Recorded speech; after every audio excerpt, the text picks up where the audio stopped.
হ্যাঁ, আমার দিনের শুরুটা ঠিক এইভাবেই হয়, আমার বাবার সাথে কথা বলে।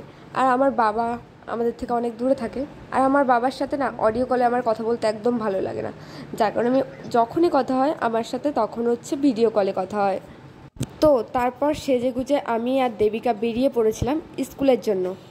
আর স্কুলে কি করতে যাচ্ছি সেটা তোমরা ফুল ভিডিও দেখলে পরেই বুঝবে। আর এমন টাইমে বেরিয়েছি, না কোনো অটো না টোটো কিচ্ছু পাওয়া যায় না, আর এত রৌদ্রু। তারপর কিছুক্ষণ পরে অটো পেয়ে তারপরে গেলাম বাজারেতে। বাজারে গিয়ে গিয়ে সন্দেশটা প্রথমে নিলাম। এবার তোমরা নিঘাতই বুঝতে পারছো, হ্যাঁ, আজ হচ্ছে বিশ্বকর্মা পুজো, যার কারণে আমাদের চৌবেড়ে স্কুলে আমাদের সবাইকে ইনভাইট করেছিল। তো তাই আমি আর দেবিকা গেছিলাম পুজো দিতে।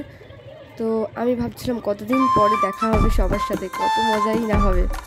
তো তারপরে অটো থেকে নেমে হাঁটতে হাঁটতে স্কুলের দিকে যাচ্ছি, আর চারি সাইডে জল জল, দেখতে কত দারুণ লাগছে।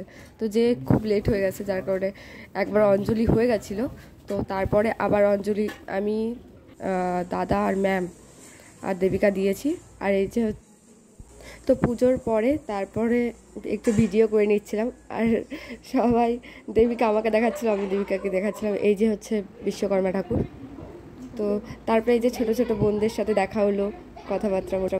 তারপর খিচুড়ি প্রসাদ খেয়ে তা আমরা কি করব, বোর হয়ে যাচ্ছিলাম। আর অনেক ফ্রেন্ড আসেনি, যার কারণে আমরা বসে বসে ফুল দিয়েই মারামারি করছিলাম।